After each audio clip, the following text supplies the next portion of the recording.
Unfortunately, doctors don't look at teeth. There's very little awareness of metal toxicology. When I was 12 years old, I got braces put on. Sick people from all over New Zealand seek him out. After that, I was diagnosed with chronic fatigue and I was in bed for 2 years. Natalie has had a range of chronic illnesses since age 12. She's had no joy with the mainstream medical system. This is something that has affected my life and I've had to live with it for so long. And just the level of people not understanding and not being able to get anything done to. This is why I get up every morning. People like you, you're not the only one. Are we reading anything? No.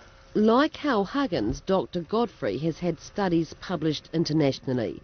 And like Hal Huggins, he too has felt the backlash from the dental and medical establishments. You get marginalised, you get ostracised, you're left out on your own. So have people you know of been hammered, if I can put it like that, by the establishment? Of course there are. So there's dentists and doctors? Of course. In New Zealand? Some years ago, a bunch of dentists and a couple of GPs here lodged a complaint with the council against me for my pushing that amalgam could be poisonous. Is there any chance that the New Zealand Dental Association is just incapable of looking outside the square that they've been in for such a long time? The NZDA isn't a stubborn association that's not going to move. We will move as the evidence becomes available. There's been evidence enough for a number of European countries to either phase out or heavily restrict the use of amalgam fillings. Meantime, in New Zealand, our association states, and I quote, "A dentist who suggests that the removal of amalgam has the capacity to cure or alleviate diseases, infections or other conditions is acting unethically." Our dental school in Otago continues to train dentists to put amalgam fillings in, and our association vehemently defends its position. I am, as an occupational exposure, getting quite a high level of mercury every day for the last 20 odd years. Now, dentists and dental assistants, as an occupation, they don't have higher incidences of all of these conditions that Hal Huggins say are caused by dental amalgam. It's a long-standing position that Western dental associations have taken to say that mercury is safe. And Dr. Linda Jones from Massey's School of Psychology is also critical of the New Zealand Dental Association.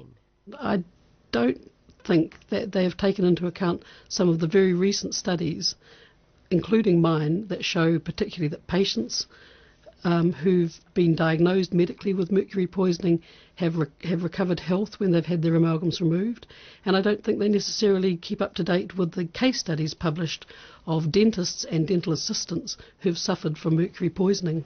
Right, so this is the little test that we were going to try.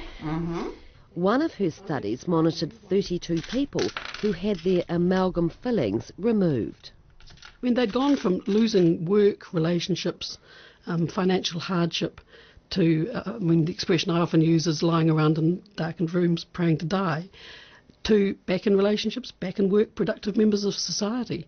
And all it took was somebody diagnosing mercury poisoning through a urine test, having their amalgams out, and a detox. The New Zealand Dental Association claim results like this are caused by the placebo effect. I'm not saying it's all in your head, but for a fair number of cases, I think that's what we can use to explain the fact these people are miraculously getting better from an activity that has no sound scientific basis. Try telling Chad Beckett his recovery was psychological. He's convinced having his amalgams removed restored his health. I tried so many other things, and I was expecting so many things from other treatments, and nothing helped. And when I came to have my amalgams out, I didn't have any expectations at all, and I felt fantastic. So there's no way in the world that that was a placebo effect from when I had my amalgams out. But it's an easy way to palm it off as well, isn't it, to say, oh, that's just a placebo effect.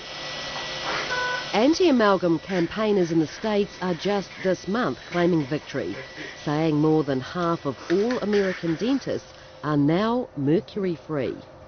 Even so, there's a long way to go to prove their case. Why is your research not being taken seriously? It's being taken seriously by a lot of people. It's being taken seriously more every day. But still, there is a problem with total acceptance.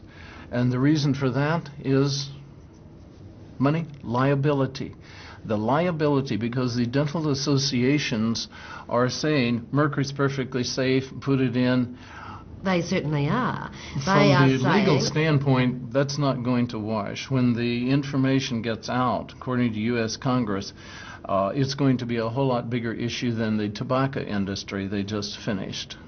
Because with a cigarette, you can put it out, but if somebody puts a mercury filling in your mouth, you can't take it out when you go to bed at night. You seriously believe that this issue is as big as the tobacco issue? As big as? No. Much bigger.